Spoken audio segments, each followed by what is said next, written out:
Welcome, ladies and gentlemen, to our session this afternoon. It's delightful to see so many of you, and great that you've been able to grab some lunch and come to our session this afternoon. My name is Simon Thelwell. I'm the Strategic Director of the School of Sustainable Food and Farming based at Harper Adams University. And for the eagle-eyed amongst you, you'll probably see that I'm not Michael Lee. If you are here to see Michael, unfortunately, he's in about 2 foot snowdrift. So unfortunately, he was a casualty of the snow over in Shropshire this morning. And was unable to make it. But we're absolutely delighted for you to be here today to listen to our session, which is to update you on our Greenprint report, which Tesco launched this time last year. So we are 12 months on from the Greenprint report, and I've been absolutely delighted to be working with Tesco for the last 3 or 4 years. As a School of Sustainable Food and Farming, we work very closely with the team at Tesco on our Future Farmer programme, which many of you will have come across. It's one of the largest training programmes in the industry. It takes 75 young farmers every year through a 9-month training programme, looking at sustainability, looking at change management, looking at professional leadership and farm business management. And we were delighted this year to be a finalist in the Green Gown Awards with that particular project, which is fantastic. And of course, we've been really pleased to support Tesco with the Greenprint report, both last year and this year, when we've updated that report with 70 farmers at Tesco's HQ back in November, where we brought those farmers back together to really try and get a feeling of where they were 12 months on from where that original report started. So we've got a great panel for you this lunchtime. I hope you're going to enjoy it. There are opportunities for you to ask some questions. So if we can please state our name and maybe who we work for or what farm we come from. And if you want to put your question to one of the panelists, then please do state that as well. I'm going to introduce our panel. So first of all, we've got Claire Lorains, who's the Group Quality, Technical and Sustainability Director at Tesco. We've got Mark Willcox, who many of you may know, Field Director for Branston Limited. And we're also have real pleasure in welcoming David Christensen, who is a Tesco Sustainable Dairy Group farmer. So welcome to our panel. The way that this session will run is we're going to have a short presentation from Claire, which will update us on what's happened over the last 12 months. And there have been some really exciting developments over the last 12 months. I think one thing for me is writing a report. The worst thing that can ever happen to it is it sits on a shelf and doesn't do anything. And I think that's really one of the key things that we've been able to deliver through the Greenprint report. Just as an aside, if you haven't seen the Greenprint report, if you go onto the Tesco website and you type in Greenprint report, you can find it there. And that is the original report and the basis on which we move forward today. So I'm going to welcome Claire to the podium. Like I said, once Claire has spoken, there will be the opportunity to ask some panel questions. So if you'd like to get those ready, we can be ready to do that. All right, thanks, Claire. Over to you.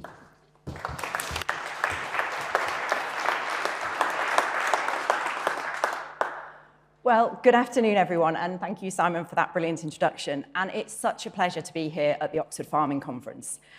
As the biggest customer of UK agriculture, we are fully committed to working with our farmers to help the sector transition to a more sustainable future. And I think the theme of this year's Conference of Growing Resilience just couldn't be any better. Now, we know that farming has always been tough, but as Simon mentioned, in our most recent survey of our farmers, 80% of you told us that farming is even tougher now than it was a year ago. You've also told us that rising input costs, climate pressures, political uncertainty, shifting consumer expectations, you name it, are all putting additional pressure on what is already a challenging operating environment. And while it's clear that resilience is something that you as farmers demonstrate every day, it's also clear that we need to incorporate it into everything that we do as partners together. Because resilience can't also just mean surviving, it has to mean strengthening from both an economic and an environmental perspective. So as Simon said, over the last 18 months, we've really been focused on listening to farmers to find out what farmers need to aid that resilience. So at last year's Oxford Farming Conference, our UK CEO, Ashwin Prasad, launched our Greenprint for UK Farming report, which was informed by farmers, and the report set out a number of recommendations for industry and government, many of which had resilience in mind. And since then, as Simon said, we've been acting on these recommendations. We didn't want the report to just sit on a shelf.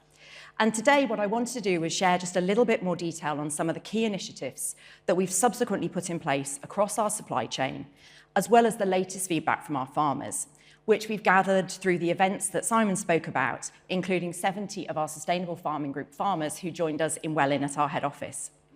And through these, those farmers have been able to outline a number of areas that would help them develop their farms for the future. And what we heard chimes with much of what we've been hearing across our whole supply chain. And there were several themes that we identified as key concerns and priority areas. And they were specifically data, innovation, financial sustainability, and collaboration, all of which are critical to future-proofing British farming. And which we believe, and you told us, when harnessed effectively, these elements can improve productivity, reduce emissions, and crucially build the much-needed resilience that British farming needs. The first of those was data. 96% of the farmers that we spoke to told us that inconsistent environmental standards and assurance frameworks are a key barrier to progress. They just make it really, really hard. And you're repeating things and you're spending time doing things that you really don't need to be doing more than once. But we also know, and you've told us, that data is essential for improving the efficiency and environmental performance of your farms. And as I said, though, currently you're spending too much time and money and effort collecting data in different ways onto different systems to meet different requirements. So to help address this, we launched our partnership in association with the Soil Association Exchange. An investment from Tesco, we are supporting 360 beef and lamb farmers to collect soil, water, and nature data at scale for the first time. This builds on our earlier investment to help dairy farmers do the same thing in establishing clear data reporting, and will give those farmers practical tools and insights to improve efficiency and resilience. But we also know this programme isn't enough. 92% of the farmers we spoke to believe that the government needs to do more to support British farming. So today, we are also reiterating our call to government for stronger action on data baselining. We're asking for a consistent, trusted, national approach that reduces duplication, builds confidence, and accelerates innovation across agriculture. And thinking about that innovation, it needs more than just support when it comes to getting new innovation onto farms. It was incredibly sobering, but probably not surprising, that only 4% of the farmers we spoke to told us that innovation was an easy practice. And from speaking further to farmers when we had our Greenprint live event, it's clear that you don't want more research that sits on a shelf. You're equally not looking for innovation's sake. What you need is practical on-farm solutions that solve challenges and deliver real results. And across our supply chains, we're focused on scaling innovation that works, whether that's low-carbon fertilizers, alternative fuels, state-of-the-art cold storage, or carbon removal techniques. And if we look at our low-carbon concept farms, which Mark Willcox will talk to you about soon, we announced the work on these at the conference last year, and we've been working closely with our partners, Branston's T.H. Clements, Haygates, and Greenyard over the past year to pilot and trial a range of new initiatives. And I'm delighted that we are actually starting to see results. So broccoli from that farm has already been on sale in Tesco on our shelves, a testament to the commercial viability of the work we are doing together. And we're continuing to take those learnings from those farms and demonstrate what low-carbon practices really do look like on a real-life working farm, sharing tangible solutions with other farmers so that they can then quickly implement on their own farms. But the third theme you told us is absolutely critical, because of course, innovation can only be successful if it's commercially viable, and it must make business sense. Our farmers repeatedly tell us about the financial risks involved with piloting innovation.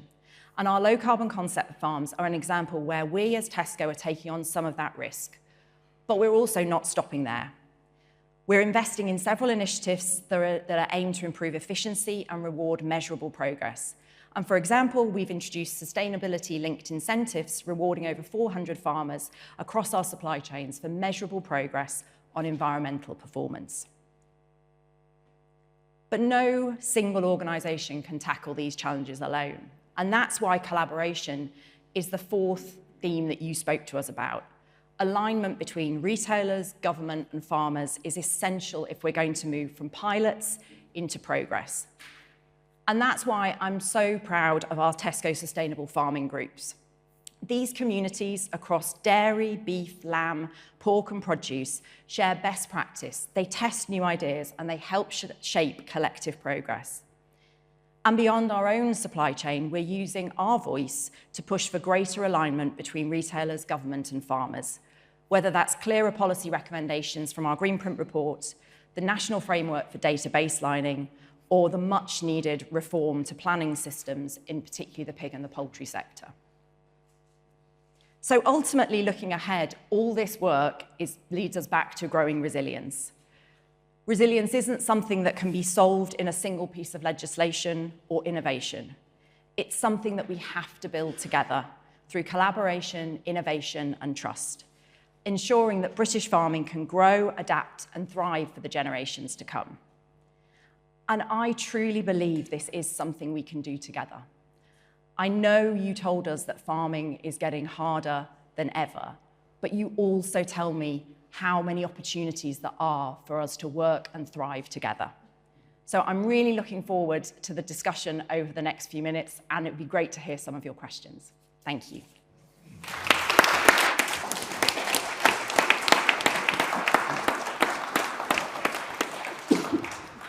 Claire, thank you very much for that. There's an awful lot of things happening, isn't there? It's a very busy time for everyone at the moment. I'm going to ask our panel to introduce themselves and just give a brief introduction to some of the work that they've been doing as part of the Tesco programme. So first of all, Mark, maybe if I can come to you. Claire mentioned the Tesco low carbon concept farms and some of the innovative work that's happening within those. Could you maybe give us a quick introduction to what you're doing, to yourself maybe, and what you're doing within that project? Sure. Well, my name is Mark Willcox. I'm Agronomy Director at Branston, currently responsible for seed, agronomy, varieties and sustainability. So everything sort of field side, really, as well as farming 900 acres, Lincolnshire, Yorkshire and in Cornwall. So we do it as well as pack for Tesco, so we get to feel some of your pain as well. I'll take each of those questions in order if I can, Simon. First of all, our role. Well, and by way of context, we do know that growers are really confused about how to tackle their climate and carbon emissions. We know because they tell us, and we know because the DEFRA report of last year backed that up. We also know we're operating in a world with many, many challenges, which I won't bore you with because you know them already. But what that does is it just puts climate action further and further down the list of priorities, and we get that. So our role is to demonstrate that you can make meaningful changes to your carbon profile on farm without bending yourself out of shape too much. And hopefully, in time, we'll be able to demonstrate that we can do it at fairly small premium as well, actually. That's a TBC, but we're working on it.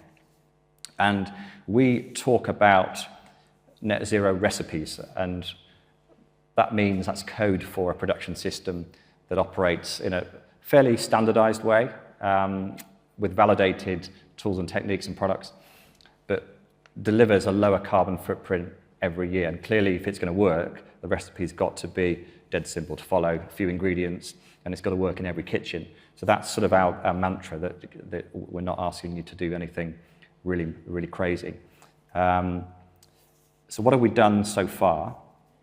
Well, in effect, the farm that Claire talked about is a farm within a farm. So we've rented 7 fields for 7 years, a minimum of 7 years, and that's really important in terms of understanding what goes on with the soil. And each field is about 20 acres, so imagine a 140-acre farm operating to slightly different standards. Today, we have potatoes, broccoli, and wheat all coming through the Tesco supply chains, and we'll build on that as we break into the rotation. And the kind of things that we're doing are a specific type of low-carbon fertilizer that we've now got a lot of experience with in terms of all the things that matter, including the data. There's a foliar application that has proven to be excellent at removing nitrous oxide from the soil, so that's a removal product. We've been using alternative farm fuels. We've, with the benefit, I should say, of a 3.5-year Innovate UK project on potatoes only, we're just at the end of that now, we've been able to measure all of the emissions associated with just about every cultivation on a potato farm, and that's enabled us to redesign what we do there. And we have, again, through that project, been able to deliver a brand new type of refrigeration unit. So a brand new cold store that's operating at a genuine 50% lower than its sister store next door. So really exciting stuff, and great to be part of a team that are working towards something that hopefully will end up with a good result. For the future, and I guess for plantings 26, and I promise I'll shut up, we are looking at more super low carbon sources of nutrition, first of all. Secondly, we're doubling down on our efforts to understand the microbiology in the soil, which we think will be absolutely vital. And to cut to the chase, really what we mean at the moment is there are 4 particular families of bacteria which are plant health supporting. And we know they're there, we've measured them with the support of Lincoln University at surprisingly high levels. We want to encourage those and measure how well we're doing. That will really build the resilience of our crops, and maybe in time, be able to reduce inputs as well. But this is about resilience, first of all. There are fungal things as well that are great, as I'm sure you know, at improving performance in the soil. They're harder to keep going. And then finally, we want to repurpose the biogas, which is also on farm. Currently, AD plant goes through a CHP and squirted into the grid. It would be better all round if we could repurpose that for tractors and working the land, but also hauling finished goods or harvested crop anyway from farm to factories. So lots on. Do we have all the answers? Absolutely not. But do we think we're onto something? I think probably we do. Brilliant, thank you, Mark. That was really insightful, and maybe we can explore a few things within that as we go forward. If there's any questions for Mark on any of those particular areas, I'm sure we'd like to welcome those as well in our Q&A. David, if I can come to you for a second, as a farmer, we hear a lot about innovation, but I guess one thing that I'm keen to explore is the role of collaboration. We've heard a lot about that at this conference over the last 2 days, haven't we? And particularly, the new fund potentially from Emma Reynolds at DEFRA. As a Tesco Sustainability Group farmer, can you tell us a little bit more about how that fosters collaboration and perhaps some of the work that you're doing within that? Certainly. First of all, good afternoon, everyone. Great to see everyone here. Thank you for attending the session. I'm David Christensen. I have a rented dairy farm about 10 miles to the west of here at Kingston Bagpues, where we have a 600-cow autumn calving dairy herd. And I have another dairy herd about 15 miles further south of here that supplies Aldi. And we have a joint venture with a young couple that run that for us. So we're out and out dairy farmers. We do very little else. Next year, I think it will be 20 years of the Tesco Sustainable Dairy Group, which I think is a great achievement. How does the group work? Well, we are aligned to supplying Tesco, in our case, through the processor Arla. There's a group of them supplying through Muller as well. And I have to jump through a few extra hurdles as part of being a Tesco supplier. So I have to supply data on a quarterly basis. And I used to have a separate farm assurance inspection, and I'm sorry for those of you that were in the assurance breakout session last night, because you'll hear some of this has been repeated.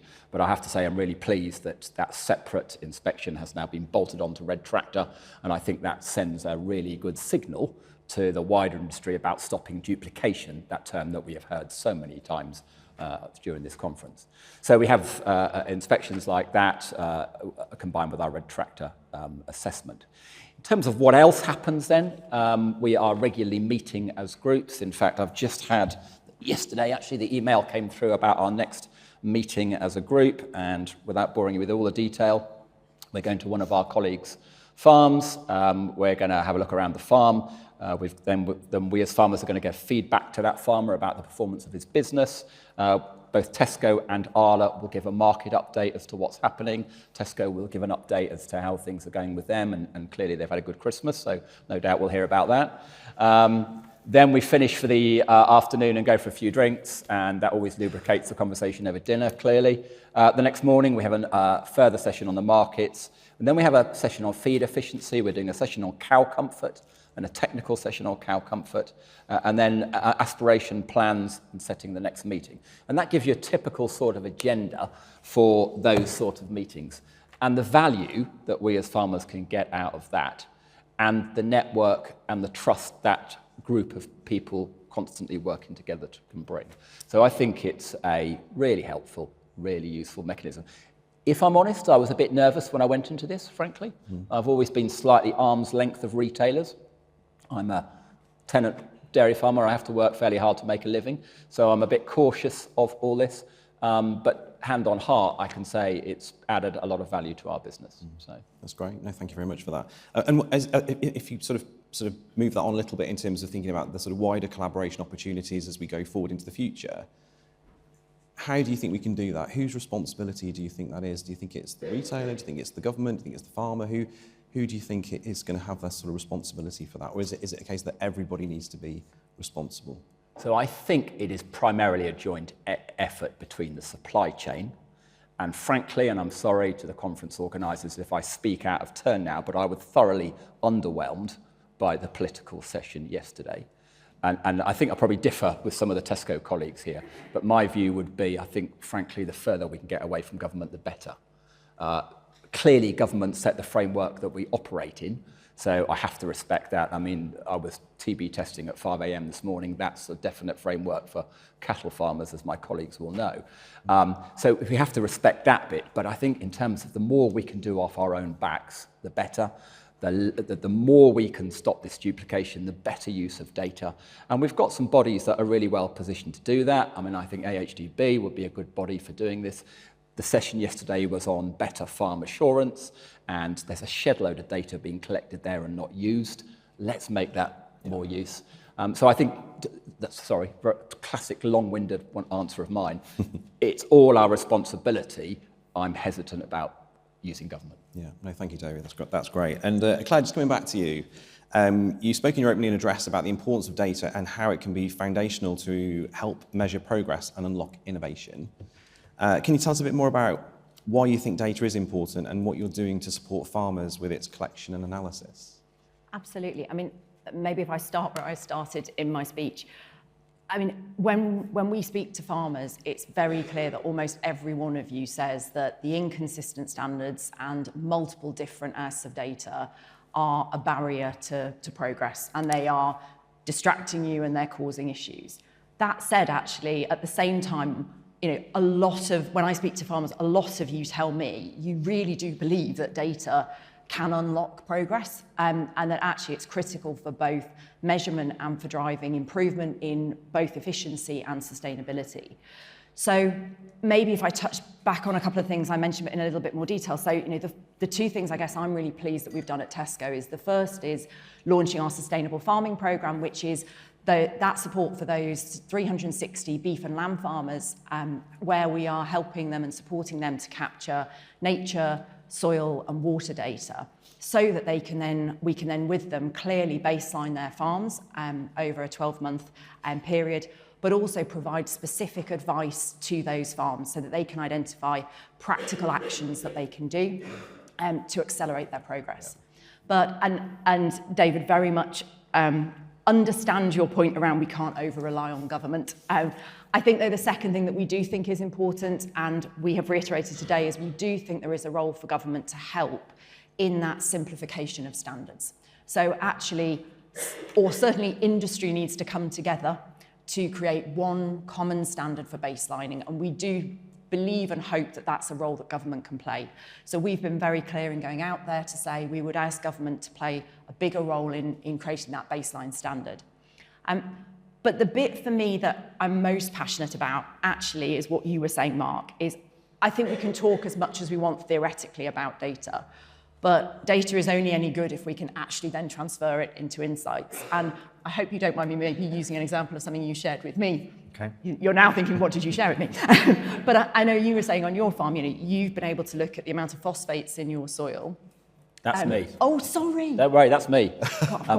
Shall I help you out with that one then? Well, I know about my phosphates, but I know you were saying actually by baselining you've been able to see the gap and the difference. Yeah, I mean, it served to highlight a challenge I kind of thought I had already, which is too high a soil phosphate, and it confirms it. And this was in direct response, actually trying to be environmentally forward thinking. I moved away from feeding soya about 15 years ago because I could see a challenge coming with soya, moved to feeding much more rape meal, inadvertently drove up soil phosphate levels, and are now coming back to soya to try and get the thing back in focus, but also do nutrient balance sheets on the farm, etc., to try and be preemptive about this. And I think the point coming out of all this is the sort of technique that we will then share through these networks, through the Sustainable Dairy Group, etc., and actually through other groups that we're doing with Tesco, the Encompass Group, and then further leadership roles, try and get it out to the whole industry through the Dairy Roadmap, Dairy UK Roadmap, and stuff like that. So I think, again, I see a real leadership role for a retailer like Tesco in helping spread that best practice, and I think that's really valuable. Thank you, David. Great. Okay, well, thank you, panel, for those introductions and for presenting the amazing systems that you're working within. We have got some time now for some questions from the floor. So we have two roving mics, Zoe and Matt. If you'd like to put your hand up, like I said, if you'd like to state your name, your company or your farm, maybe where you're located, if you'd like to direct your question at someone specifically, then please also mention that. Okay, shall we start? We'll start at the front here. And then we'll work our way back through, I think, if that's okay. Yes, Tom Allen Stevens. I farm just locally. In fact, I'm a near neighbour to David. Tom Allen Stevens, the man that was told not to ask more questions yesterday. All right? Yeah, and that's exactly why I'm asking. That's why you sat at the front. David, we share sort of representation on various local cluster groups and committees and so on. You're known for your candour and your honesty, as well as for your leadership. So I was I'm really interested to hear that your relationship with Tesco and how you see it as a genuine, supportive one that you get value from. So what do you say to those farmers who feel that they're not getting that same support? What are they doing wrong? How can they help that situation to turn a relationship from something that perhaps they feel coerced into, that they're not getting value from, that they can actually truly get value and support from? I don't know, Tom, frankly. I'd be disappointed if aligned Tesco suppliers were not feeling loved and part of a group, frankly. Certainly in the dairy world, that's the feeling I get. I mean, if I go back to last year, the two groups that supply Tesco do it along different routes through our own choice. And the Muller guys do it through a cost of production plus formula. And last year, the market price got well ahead of the cost of production formula. And there was some grumbling from the Muller guys about this. And Tesco responded very promptly to that in terms of a supplementary payment, but also in terms of having a discussion with these guys and saying, well, look, do you want to move away from the cost of production model? Do you want to move to a market-related payment instead? So the evidence I see is that these guys are trying very hard. To those farmers that are feeling disenfranchised, I guess the answer is roll your sleeves up and get involved, because if you're not involved, I think maybe you get a bit more aligned, a bit more away from understanding of what they're trying to achieve. For me, they are our country's biggest retailer by a country mile. I mentioned those growth figures over Christmas. You don't get that growth unless you're doing a pretty bloody good job, I don't think. And you and I both know that my local store happens to be Tesco. Now, I go there. Thankfully, I don't have to do the shopping very often, but I do on occasions have to do it. Again, this isn't a Tesco loving, but I would choose to go to that store because it's so good. Okay. So I think on a number of fronts they are delivering in a number of ways, and I'm disappointed that colleagues don't think like that.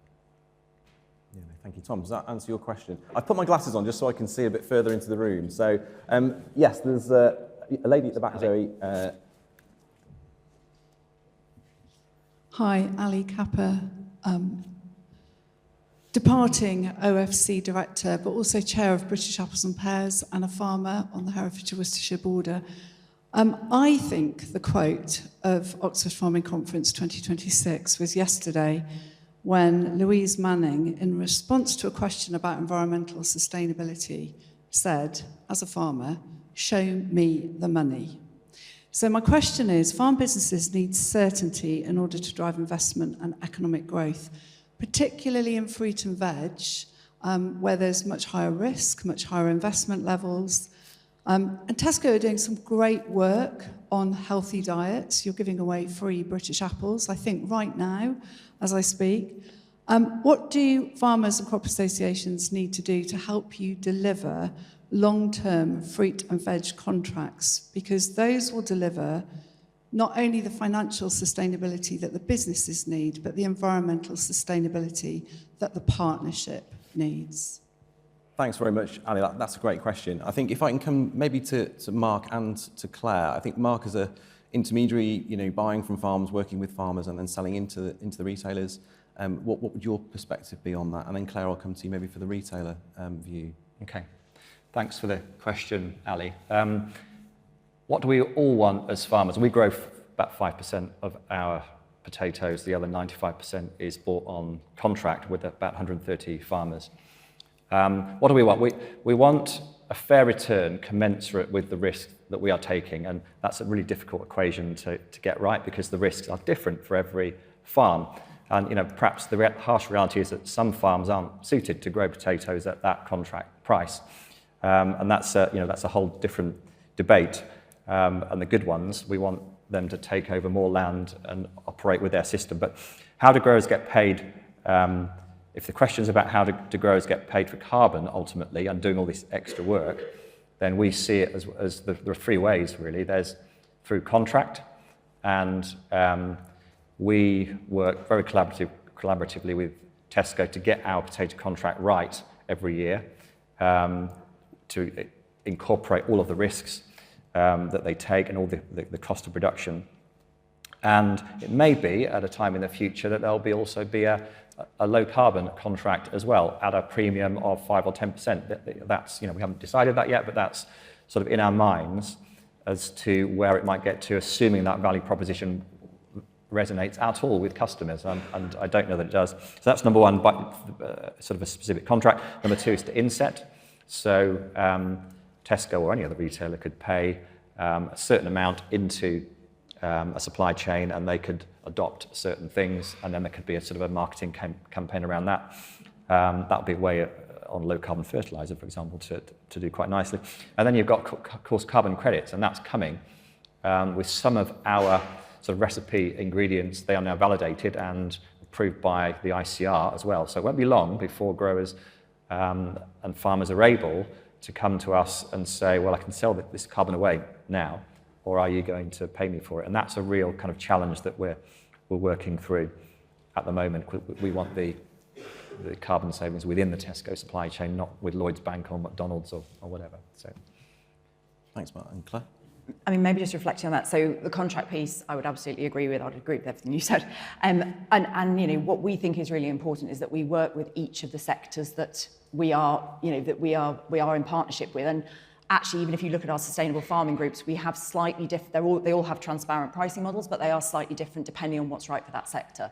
The other two things I'd probably then call out is specifically one of the things that, and I know I said it earlier, but one of the things that we heard from our farmers was that you wanted help and support financially when it comes to sustainability initiatives. And that's why we've built in and introduced sustainability incentives specifically for those activities. The third piece for me is actually innovation, is I think, how do we make sure that we are working on innovations and testing innovations that are really practical and don't have a huge on cost? Because, as an entire food system, we need to be able to be sustainable, and that means both environmentally and financially. And I think that's where, if we can work on the right innovations together and think about how do they scale at pace, actually then that takes down that sort of cost. Because I genuinely believe that actually UK agriculture should be a real driver of green growth, and if we work together, we can make that happen. Thanks, Claire. I'm keen to get as many questions as we can. I've seen two hands so far, Zoe. One gentleman by the speaker there, and then if we can go to you first, and then the gentleman here at the front. Just by the speaker, Zoe. It's a lady. Oh, sorry. Apologies. I'll put my glasses back on. Okay, so we farm lamb and beef. We're 1,800 feet above sea level at the highest parts of the farm. So we're farming thereabouts 5,000 acres in the Peak District. For reference, our farm is 11 miles from Deansgate in the middle of Manchester as the crow flies. So we're in a really unique position. Our cows, it's like United Nations. Sorry, you might be getting a bit of feedback because I'm close to the speaker. So we've got everything from Herefords, Simmentals, Limousins, Aberdeen Angus, but we've also got a lot of hairy hill cows that are there to manage the moor. So when Saddlemouth Moor was on fire, there were also 10 other moors on fire at the same time. Now, they didn't get the news press because Saddlemouth dominated, for obvious reasons. But our moor was not on fire. Our moor was not on fire because it is grazed, much to Natural England's disappointment. I'm very sorry. I'm conscious of how many people I could offend. We would like to see a contract with supermarkets that's directed at us. We don't take any payments anymore. All our payments are gone. We would like to keep these cows, but they are slower growing. The carcass is smaller. They are tastier. I mean, I've got plenty in the freezer myself. The awkward ones, generally. But we would like to see a price that's reflected in a cow or in a sheep, actually. We've got plenty of hill sheep as well, whereby the benefit that they offer to the environment, which is massive, is reflected in the price that's given for that animal. Because at the moment, that animal on a market, literally on its carcass quality and how much it weighs and how long it takes to get there, is low. It's lower than any other animal. I'd rather have a load of continentals, with the exception of the behaviour issues. But anyway, so I would like to see more supermarkets promoting environmental beef, because we're one of the most environmental farming systems in the world, and that definitely needs to be better reflected. Okay, thank you for that. Claire, shall I come to you first, and then maybe David for a brief comment from a farmer's perspective? Okay. I mean, as a fellow Mancunian, I was born and bred in Manchester, so I know the area well. Look, I think I couldn't disagree with anything you've said. I think there are challenges and opportunities when we look going forward as to how do we support British agriculture stepping forward, both from an efficiency perspective, but also from a sustainability perspective. And if I wish I had the answer today, I don't, but I think it's, what I feel we've created a model when I look at our sustainable farming groups is that we can, along with our farmers and our partners, look at what's the right contract to have in place to be able to drive both efficiency and sustainability. And look, if you'd like to, I'd be very happy to pick up afterwards and think, how we might be able to learn from each other. Great, thanks, Claire. David, maybe? So, if I'm going to be true to myself, I'm probably going to give you an answer you don't really like now. Okay, and that is that the bit of your question that came across there was that you've got a product you'd like to sell, almost come what may, and I'm not sure you were thinking about the market first. So I kind of think we've got to make sure that we are producing for the end market, and your product might not be suitable for that particular end market. So I'm sorry if that's not what you wanted to hear, but that's the way it came across to me. And the point about this for me is we have to be ultimately customer focused.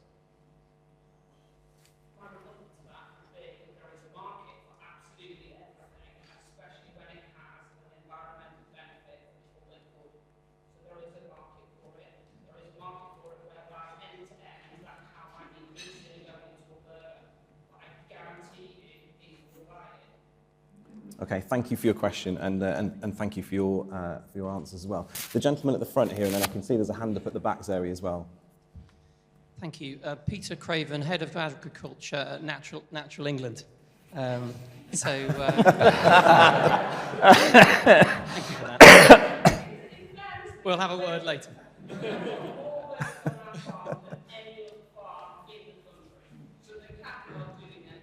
Okay, thank you. David, your question. The other part to that is also 25-year South Lincolnshire potato grower and supplier of Branston and Tesco. So I guess some of the framing to the story that really hasn't been spoken about at all at the conference this year is that sort of regulatory reform for water, that sort of consolidation of the farming rules for water, NVZs and SAFO, slurry silage and fuel oil, and the Cunliffe Review. And taking that as a bit of a backdrop and that drive down in inputs, improving water quality. We've also got extreme weather, rising input costs, and all of the emissions, scope 3 emission stuff. And so, as I stepped back from the farm a couple of years ago and went into NIAB in potato research, and I don't know if Mario's in the room, but I'm coming on to that gene edit question that I'm sure you've got lines to take prepared. But we know gene edit is the answer to some of this stuff. We know it will deal with heat stress. We know it will help deal with waste reduction. It will deal with virus resistance and blight resistance and drive down those inputs. I went to JHI. They were showing modelling. You cannot grow Maris piper in 30 years' time because of the heat stress days in this country. We have to do something, and we have to get on with it. So Mario, as he sits in his lab, in his transformation lab in Cambridge, will tell you it takes 3 years. But there's no point Mario going, da-da, there's my gene-edited potato, without us having a conversation with the breeder. It's going to take 4 years for the breeder to get that multiplied. Add that to Mario's 3, you've got 7 years. So it's going to take you 7 years to get on with this if you're serious about doing gene editing. So we've got this sort of first mover advantage in this country at the minute. How are you having that conversation? Because I've tried to have the conversation. People don't want to talk about anything that has the word gene in it. So where are you on this at the moment? Okay. Thanks, David. So gene editing, Mark, maybe would you like to start? And then maybe can I get Claire, maybe a little view from yourself? I can do. Lots of questions Yeah. in there, Mr. Craven. But I'll talk about it from a technical point of view and then hand over to Claire from the customer point of view. We also have an Innovate UK funded project into gene editing currently, and it's on Maris piper amongst other things for obvious reasons.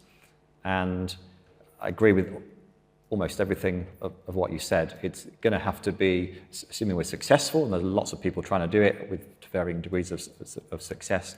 I think it will deliver quite significant results in all sorts of areas, but it won't be quick. Will a customer come to accept it? I think the jury's out on that. We're deliberately keeping our head below the parapet and trying to work out, can we actually do it? And there's all sorts of other benefits as well associated with it that will dramatically cut the carbon footprint and reduce the risk, crucially, for our growers, scab control on piper, uniformity of size and tubers, which means marketable yield is much higher, all the stress resistance and the abiotic stuff. So it's coming and we're working on all of it. There's a massive piece of education to be done with British consumer. Yeah, I was going to say exactly the same thing, and thank you, Mark, for that. I think there's so many benefits, but Claire, what do you think from a consumer point of view? How have we got to educate them and make sure they understand what's happening? Look, I mean, your question has all of the opportunities and challenges all in it, and you've articulated it brilliantly. Look, I think we know that genetics already plays a very important part in agriculture. It's natural or it's more natural and it's slower. And actually, precision breeding will give us opportunities, hopefully, in the future. I think from my perspective, it's important that we collectively with our partners stay abreast of science, understand the progress that is happening. And then, David, it's back to your point, look at what the consumer wants. So I think, I think the question is a brilliant one, and one that I think it's really important that we stay focused on what is possible from a science perspective, what does that look like from a legislation perspective, and at the same time then, what is the right approach to take from a customer perspective? Yeah, and David, just briefly. And very briefly, let's learn some lessons from the Bovea situation that gave Arla such a hard time last year. We still got the scars clearly from that. We were profoundly disappointed with the reaction to that. It's largely a social media reaction, and I think we should reflect on that, because when I speak to my, admittedly, 57-year-old type friends who are not on social media, they weren't aware of what the Bovea situation was. But we have got to handle this in the right way, because otherwise we risk alienating such a valuable technology. Frankly, we can't afford to do that on any sense, financially, sustainability, whatever. Yeah. Thank you very much. I am told we're meant to finish bang on time, so unfortunately we are going to have to come to an end at this point in time. Our panel will just be around for a few minutes. If there is anybody that would like to speak to the panel, please do come and grab them. But can I just say thank you very much to everybody for attending, and can I also say thank you to our panel, to Claire, to Mark and to David. Thank you very much.